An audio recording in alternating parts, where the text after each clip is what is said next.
ஸ்ரீசக்கர வரதாச்சாரியம் சுத்தசத்வ குருத்தமம் ஸ்ரீநிதிம் ராகவம் வந்தே அபார கருணாகரம். கவசம் கனெக்ட் நேயர்களுக்கு நமஸ்காரம். பெரியாழ்வார் திருமொழி முதல் 10, 2ஆம் திருமொழி 18வது பாசுரத்தை இன்றைய தினம் நாம் காண உள்ளோம்.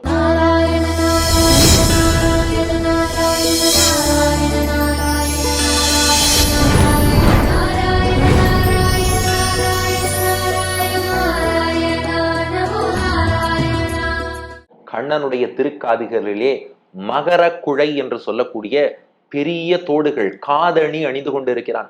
இன்றைக்கும் தென் திருப்பேரை என்ற திவ்ய தேசத்துல பெருமாளுக்கே மகர நெடுங்குழை காதர் என்றுதான் திருநாமம். மகரம் என்றால் மீன் வடிவில் இருக்கக்கூடியது, நெடுங்குழை என்றால் பெரிய காதணி, பெரிய தோடுன்னு அர்த்தம். சாதாரணமா நாம் பார்க்கக்கூடிய இந்த கம்மல் ஜிமிக்கி அந்த மாதிரி இல்லாம நன்கு பெரிதாக எல்லா க்ஷேத்திரங்கள்லயுமே பெருமாளுடைய காதுகளை கவனிச்சேன்னா நல்ல பெரிய குழை என்பதை காதிலே அணிந்திருப்பார். அதான் மகர நெடுங்குழை காதர் என்றே சொல்கிறோம். அந்த வகையில் கண்ணபிரான் குட்டி கண்ணனா இருந்தாலும் காதுல பார்த்தா நன்கு பெரிய மகர குழை அணிந்திருக்கிறானா. பாண்டுரங்கனுக்கு நன்னாவே சேவிக்கலாம். பண்டரிபுரத்து பாண்டுரங்கன் திருக்காதுகள்ல சேவிச்சேன்னா அழகா மீன் வடிவிலேயே அந்த குழை என்பது அமைந்திருக்கும். அப்படி மகர மீன் வடிவிலான குழை காதணி கண்ணன் அணிந்து கொண்டிருக்கிறான். மகர குழை மீன் வடிவிலான காதணி, அதை நாம் எல்லோரும் சேவித்து மகிழ்வதுதான் இந்த 18வது பாசுரம். மானசீகமாக நாம் புறப்பட்டு விட்டோம். ஆயர்பாடியை சென்று அடைந்து விட்டோம். பெரியாழ்வார் யசோதை குட்டிக்கண்ணனை மடியில் கிடத்தி திருவடியிலேந்து ஆரம்பிச்சு பாத கமலங்கள், 10 விரல்கள், கணுக்கால்கள், முழங்கால், தொடை, முத்தம், இடுப்பு, உந்தி, வயிறு, திருமார்பு, தோள்கள், திருக்கரங்கள், கழுத்து, திருவாய், அவனுடைய ஆச்சரியமான முறுவல் உள்ளிட்டவை, திருக்கண்கள், புருவம் அத்தனையும் நமக்கு காட்டி கொடுத்து விட்டாள். இப்போது இது எல்லாவற்றையும் சேவித்த நாமோ 18ஆம் பாசுரத்துல கண்ணபிரானுடைய ஆச்சரியமான காதுகள், அந்த காதுக்கு மேல் அப்படியே அவனுடைய குழல் கற்றைகள் படிந்திருக்கின்றன. குழல் படிந்த காது, குழை தொங்கக்கூடிய காது, அந்த மகர குழையை சேவிச்சுக்கிறோம். பெரியாழ்வார் யசோதைட்ட கேட்டோம், மா கடந்த 2 பாசுரங்களாக நீயும் சொல்லி கொண்டு வருகிறாய், உன் குழந்தை சின்ன வயசுல இருந்து எல்லாருக்காகவும் போய் சண்டை போட்டுட்டே இருக்கான், துஷ்டர்களை அழிக்கிறான்னு. அப்படி துஷ்டர்களை அழிக்கணும்னு அவன்கிட்ட யாருமா பிரார்த்தனை பண்ணான்னு கேட்டோம். அதுக்கு பெரியாழ்வார் யசோதை சொன்னா, தேவர்கள் தான் பிரார்த்தனை செய்தார்கள். நாம கேட்டோம், நமக்கு இருக்கிற லிமிட்டட் நாலேஜை வச்சுட்டு இந்த தேவர்கள்லாம் இருக்கிறார்களே, அவர்கள் பகவானையே ஆசிரயித்து பகவானுக்கே தொண்டு செய்யணுங்கிற எண்ணம் கொண்டவர்கள் கிடையாது. அவர்களுக்கு தங்கள் காரியம்தான் ஆகணும். கொஞ்சம் சுயநலம் உண்டு. தோஷமா சொல்றோம்னு அர்த்தம் இல்லை, வியாக்கியானத்துல உள்ள விஷயம்தான். இந்த இந்திரன் உள்ளிட்ட தேவர்கள்லாம் இருக்காளே, தங்கள் காரியம் ஆகணுங்கிறதுக்காக பெருமாள்கிட்ட வருவா. காரியம் எடுத்துனா ஓகே இவரால இனிமே நமக்கு பிரயோஜனம் இல்லைன்னு பெருமாளையை எதிர்த்து நிற்க கூட துணிவார்கள். அப்படிப்பட்டவர்கள் தான் தேவர்கள். இந்த தேவர்கள் கேட்டான்ட்டா இந்த குழந்தை பிறந்த நாள்ல இருந்து இப்படி சண்டை போடணும் அப்படின்னு நாம கேட்டோம். அதுக்கு பெரியாழ்வார் யசோதை 18ஆம் பாட்டுல பதில் சொல்றா, நீங்க வேற, அவர் யாரும் கேட்கலனாலே போய் காப்பாற்றக்கூடியவன் இந்த பகவான். பிரளய காலம், ஊழிக்காலம், ஊழி வெள்ளம் வந்த போது பகவான் எல்லாரையும் விழுங்கி வயிற்றில் வைத்து காப்பாற்றினானே. நாம யாராவது பெருமாளுக்கு விண்ணப்ப கடிதமா போட்டோம், பகவானே இப்படி இந்த தேதியில் பிரளயம் வரப்போகிறது, நீ என்ன பண்ண வேண்டும் என்றால் இந்த மாதிரி ஒரு ஆளிலை கண்ணனாக வந்து உலகத்தை எல்லாம் விழுங்கி உன் வயிற்றுக்குள் வைத்து கொண்டு பிரளய ஜலமோ அந்த ஊழிக்கால வெள்ளமோ எங்களை பாதிக்காதபடி காக்கணும்னு யாராவது விண்ணப்ப படிவமா போட்டோம். ஆனா யாரும் எதுவுமே கேட்கல, தானா காப்பாத்தினார் இல்லையா. கேட்கலனாலே ஓடி காப்பாற்றக்கூடியவன் தன் காலில் விழுந்து ஒருத்தன் காப்பாத்துன்னு கேட்டுட்டான்னா இது நினைச்சு பாருங்க பகவானுடைய கருணையை. பகவானையே மறந்து ஏதோ காரியம் ஆகணும்னா அவன்கிட்ட வரக்கூடிய தேவர்கள் கேட்டாலே இவ்வளவு அனுகிரகம் பண்றான்னா, பக்தர்களாகிய நாமோ கை கூப்பி ஒண்ணு கேட்டுட்டோம்னா நமக்கு அனுகிரகம் பண்ணாமல் இருப்பானா? அப்ப கேட்காமலேயே அனுகிரகம் பண்ணக்கூடியவன் தேவர்களோ யாரோ கேட்டுட்டா அவனால பண்ணாம இருக்க முடியாது. அதுக்காகத்தான் அப்பல இருந்து சண்டை போட்டுட்டே இருக்கான். நீங்க வாங்க அவனுக்கு பல்லாண்டு பாடுவோங்கிறா பெரியாழ்வார் யசோதை. 18ஆம் பாசுரம். பாசுரத்தை பார்த்துருவோமா?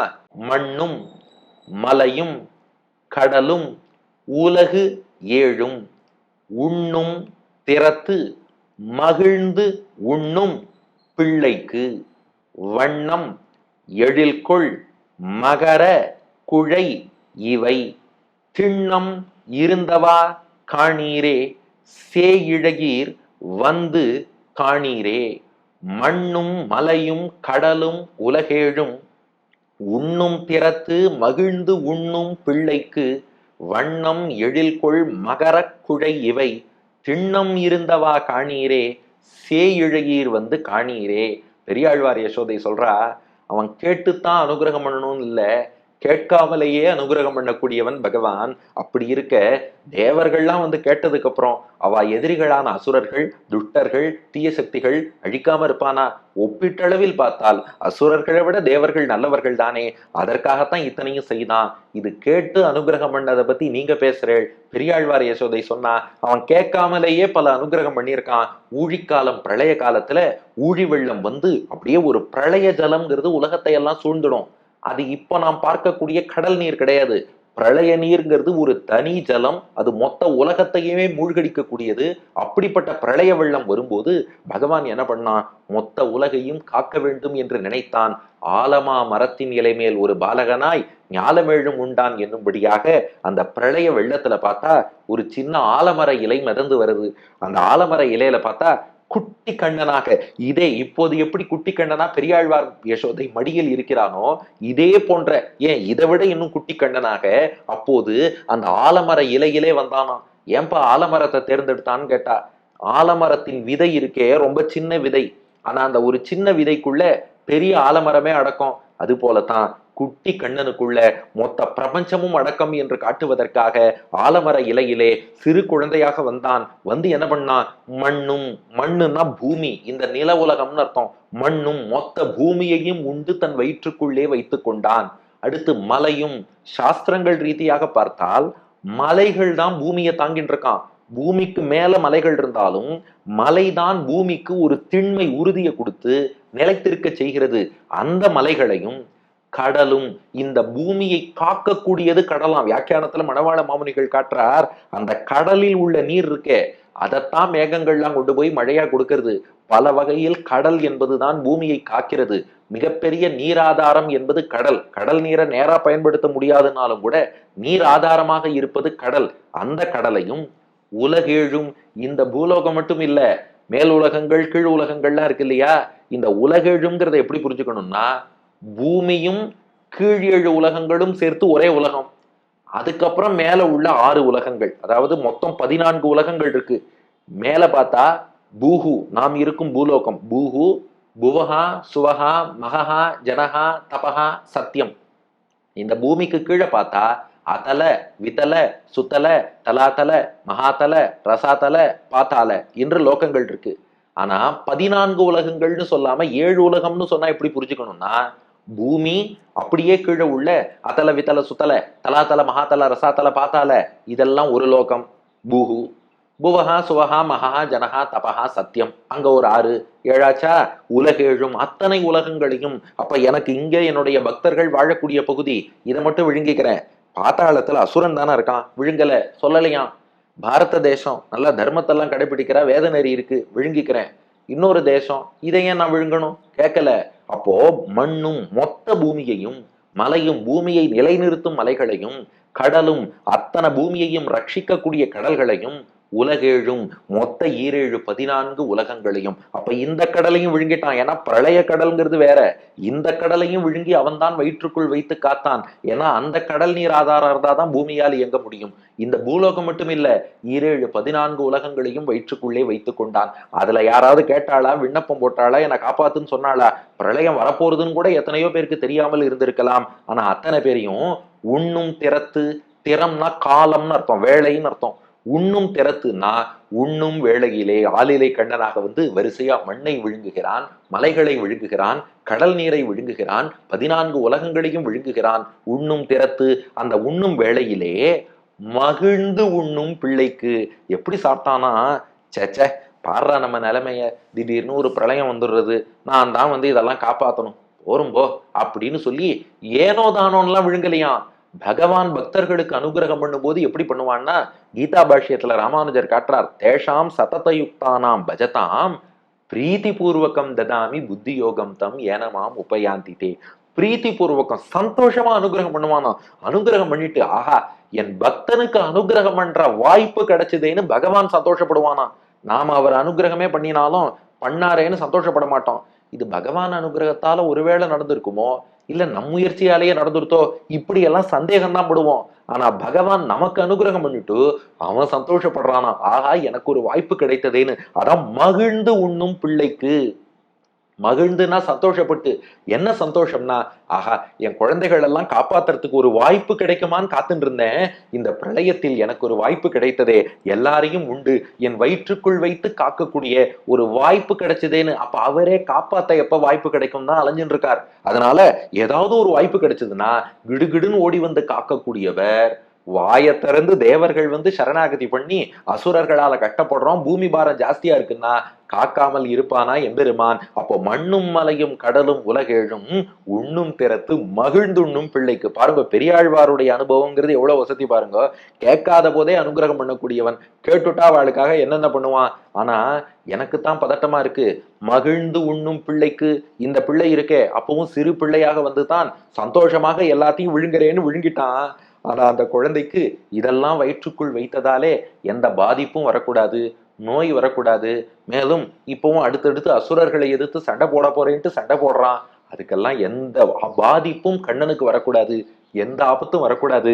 வாங்கோ இவனுக்கு பல்லாண்டு பாடுவோம். அவன் எப்படி விளங்குகிறான்னா, இந்த உலகத்தை எல்லாம் உண்டு வயிற்றில் வைத்துக் கொண்டான் அல்லவா, அந்த சந்தோஷத்துல பகவான் திருமேனியே கூத்தாடுறதான். சந்தோஷத்துல ஆனந்த கூத்தாடுவதுன்னு சொல்லுவா இல்லையா. ஆஹா உலகத்தை எல்லாம் உண்டு வயிற்றுக்குள் வைத்து காப்பாற்றினேன்னு அவன் சந்தோஷப்பட்டு இருக்கானா. நாம எவ்வளவு பேர் ரியலைஸ் பண்ணோங்கிறது தனி கேள்வி. அவன் சந்தோஷப்படுறானா. அவன் சந்தோஷப்பட்ட அந்த மகிழ்ச்சியின் விளைவாக அவன் காதுல உள்ள மகர குண்டலங்கள் அப்படியே ஆட ஆரம்பிச்சுடுத்தான். பெருமாள் சந்தோஷமானா அவர் திருமேனியே உண்மையா ஆடுமா. ஒரு கவிஞர் பாடினார் இல்லையா, சந்தோஷத்தினால கட்டோடு குழலாட ஆட, கண்ணென்ற மீனாட ஆட, கொத்தோடு நகையாட ஆட, எல்லாமே ஆடுகிறது அப்படின்னு பாடுறாரு இல்லையா. முதிராத நெல்லாட ஆட, முளைக்காத சொல்லாட ஆட, உதிராத மலராட ஆட, சதிராடு தமிழேனி ஆடு, பச்சரிசி பல்லாட, பம்பரத்து நாவாட, மச்சானின் மணமாட, வட்டமிட்டு நீயாடு. இப்படி எல்லாமே ஒரு சந்தோஷம்னு சொன்னா எல்லாம் ஆனந்த கூத்தாடுறதான். அது போல உலகத்தை எல்லாம் காத்தேன்னு எம்பெருமான் மகிழ்கிறான். பக்தர்களை காப்பதற்கு வாய்ப்பு கிடைச்சதே, அதனால் மனநிறைவு பெற்றான். அதுல அவர் காதில் அணிந்திருக்கும் மகர குண்டலங்கள் அப்படியே டான்ஸ் ஆட ஆரம்பிச்சுதான். அந்த ஆட்டம் எப்படி இருக்கு, வண்ணம் எழில்கொள் மகர குழைவை. இந்த மகிழ்ச்சியினாலே ஆடக்கூடிய வண்ணம், வண்ணம்னா நிறம்னு அர்த்தம். அந்த மகர குண்டலங்கள் இருக்கே அதன் நிறம் பரிபாகமாக பரபாகமாக அமைந்திருக்கிறது. மணவாள மாமுனிகள் வியாக்கியானம். பரபாகம்னா கான்ட்ராஸ்ட். கண்ணனுடைய திருக்காது இருக்கு பாருங்க, அது நல்ல கருநீல வண்ணத்துல இருக்கான். அது அப்படியே மணக்கண்ணுல நினைச்சு பாருங்க, குட்டி கண்ணன் குட்டி காது நல்ல கருநீல வண்ணத்துல இருக்கு. அதுக்கு வண்ணம் பரபாகம் கான்ட்ராஸ்ட். கருநீலத்துக்கு கான்ட்ராஸ்ட் என்னன்னா நல்ல மஞ்சள் கலர். கருநீலம் மஞ்சள் பக்கத்து பக்கத்துல இருந்தா பரபாகம் கான்ட்ராஸ்டா இருக்கும் இல்லையா. அதான் வண்ணம் அந்த காதுக்கு ஏற்ற வண்ணத்துல. ஏன்னா இதுவும் கொஞ்சம் நீல நிறம் கருப்பு நிறம் போட்டுட்டா அது எடுபடாம போயிடும். ஆனா அப்படி இல்லாமல் வண்ணம் காதுக்கு ஏற்ற வண்ணத்துல, அது கருநீலம் இது நல்ல பொன் நிறம், அப்படி இருக்கக்கூடிய வண்ணம் எழில்கொள். எழில்னா அழகுன்னு அர்த்தம். அது அழகாகவும் இருக்கான். எதனால அழகுன்னா இங்கதான் மணவாள மாமுனிகள் வியாக்கியானம் பாருங்கோ, ஸ்வசம்ஸ்தான வைச்சித்திரியத்தால் வந்த அழகை உடைய. அதனுடைய வடிவம் இருக்கே மகர குண்டலம்னு மீன் வடிவத்துல இருக்கான். அப்ப கண்ணனுடைய காதிலே அப்படி ஒரு மீன் வடிவில் அழகான ஒரு குண்டலம் இருக்குன்னா, குண்டலத்தால காதுக்கு அழகு இல்ல, அந்த காதல உட்கார்ந்ததுனால குண்டலம் அழகு பெற்று விட்டது. அப்போ மீன் வடிவில் இருக்கக்கூடிய அந்த குண்டலம் வேற எங்கேயாவது இருந்தா அவ்வளவு தூரம் எடுபடுமான்னு தெரியாது. ஆனா அது கண்ணன் காதில் அமர்ந்ததாலே அழகு பெற்று விட்டது. அப்போ காதோடு வண்ணத்தை ஒப்பிட்டு பார்த்தால் பாருங்கோ, நாம எப்போதுமே பெருமாளுடைய அடியார்கள் எதா இருந்தாலும் பெருமாளோடு பார்த்துதான் அழகுன்னு சொல்லணுமே ஒழிய பெருமாள் இல்லாம தனியா சொல்லக்கூடாது. அந்த ரகசியத்தை இந்த பாட்டு வியாக்கியானத்துல வச்சிருக்கார் மணவாள மாமுனிகள். வண்ணம்னு சொன்னா அந்த தோடே வண்ணம் நன்னா இருக்குன்னு சொல்லல, கண்ணன் காது கருநீலம் அதனால அத்தோடு இருக்கும்போது இந்த பொன்னிறத்தோடு அழகா இருக்கு.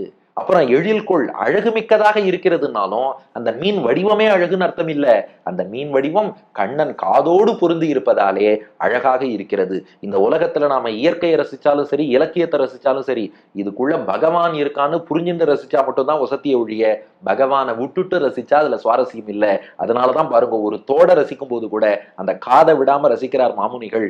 வண்ணம் எழில்கொள் மகர குழைவை. அப்படிப்பட்ட வண்ணம் படைத்த அழகு படைத்த மகர மீன் வடிவிலான குழை இவை. குழை அந்த பெரிய காதணிகள், பெரிய தோடுகள், குண்டலங்கள், இவை 2 காதலையும் இருக்கு பாருங்க. வாங்கோ வாங்கோ நன்னா பாருங்க சங்கரா தொலைக்காட்சி நேயர்களே, கவசம் கனெக்ட் நேயர்களே, கண்ணனுடைய திருக்காதுகளிலே அந்த மகர குண்டலங்கள், மீன் வடிவிலான அந்த காதணிகள் எவ்வளவு அற்புதமாக விளங்குகிறது பாருங்கள். திண்ணம் இருந்தவா காணீரே. திண்ணம்னா உறுதின்னு அர்த்தம், திண்மைன்னு அர்த்தம். இதுக்கு என்ன உறுதினா மணவாள மாமுனிகள் வியாக்கியானம் பண்றார். காண்பவர்களுடைய கண்ணையும் நெஞ்சையும் அபகரிப்பதிலே உறுதிமிக்கன்றார். திண்ணம் உறுதினா என்ன அர்த்தம்னா, யார் வந்தாலும் சரி, இது வரைக்கும் 17 பாட்டு கேட்டு மயங்கினாலோ இல்லையோ, இந்த 18வது பாட்டுல மகர குண்டலங்களை கேட்டு அவ மயங்கியே ஆகணுங்கிறதுல உறுதியோட இருக்கான். திண்ணம்னா உறுதின்னு அர்த்தம். அப்போ வண்ணம் எழில்கொள் மகர குழைவை, அழகான வண்ணமும் அந்த அழகான தன்மையும் கொண்டதான அந்த மகர குண்டலங்கள் 2 காதிலும் உறுதியோடு திண்ணம் இருந்தவா காணீரே. உங்க மனசையும் நெஞ்சையும் கண்ணையும் அபகரித்தே தீருவேன், உங்களுடைய உள்ளத்தையும் உங்களுடைய கண்களையும் கொள்ளை கொண்டே தீருவேன் என்ற உறுதியோடு இருக்கக்கூடிய தோடுகளை பாருங்கள். சேயிழையீர் வந்து காணீரே. இழைனா ஆபரணம், சேயிழைனா சிறப்பான ஆபரணம். சிறப்பான ஆபரணம் அணிந்த பெண்களே சேயிழையீர். இந்த ஒரு ஆபரணத்துக்கு உங்க மொத்த ஆபரணமும் ஈடாகுமான்னு நினைச்சு பாருங்க. சேயிழையீர் வந்து காணீரே என்று பெரியாழ்வார் யசோதை அழைப்பதுதான் இந்த 18வது பாசுரம். மண்ணும் மலையும் கடலும் உலகேழும் உண்ணும் திறத்து மகிழ்ந்துண்ணும் பிள்ளைக்கு வண்ணம் எழில்கொள் மகர குழைவை திண்ணம் இருந்தவா காணீரே. சேயிழகீர் வந்து காணீரே. இந்த மண்ணுலகத்தையும் மலைகளையும் கடல்களையும் மற்ற மேல் உலகங்களையும் எல்லாம் உண்ணும் போது ஆஹா, பக்தர்களை, அடியார்களை மட்டும் இல்ல, சாதாரணமா உலகில் உள்ள உயிர்களை எல்லாமே காக்கக்கூடிய பாக்கியம் கிடைச்சதுன்னு சொல்லி ஆனந்தமாக உண்டு வயிற்றில் வைத்த இந்த பிள்ளை இருக்கானே, அவன் காதிலே நிறம் சிறந்து விளங்கக்கூடிய அழகாக இருக்கக்கூடிய மீன் வடிவிலான குண்டலங்கள் அடியார்களின் கண்களையும் மனத்தையும் கொள்ளை கொள்வேங்கிற உறுதியோடு இருப்பதை பாருங்கள். அழகான ஆபரணம் அணிந்த பெண்களே வந்து பாருங்கள். இதான் பாசுரத்தின் திரண்ட பொருள். இதற்கு அடியன் வழங்கும் ஆங்கில வடிவம். ஓ damsels with beautiful ornaments, please come and see the child that swallowed the earth, the hills, the seas and the other worlds during deluge with so much of happiness and satisfaction. Oh, please confer auspiciousness on the ears of this child that are adorned with earrings which are shining bright, which are so beautiful and appear in the form of a fish என்பது இதற்கான ஆங்கில வடிவம். இனி இதற்கு அடுத்த பாசுரம் கண்ணனுடைய திருக்காது வரை சேவிச்சுட்டோம். அடுத்து என்ன? நெற்றி தான். கண்ணபிரானுடைய நெற்றியை அனுபவிக்க இப்போதே தயாராகுங்கள். இன்னிலேருந்தே கனவு காணுவோம் கண்ணபிரானுடைய நெற்றி எப்படி இருக்கும். ஆனா பாசுரம் நாளைக்குத்தான். பெரியாழ்வார் திருவடிகளே சரணம்.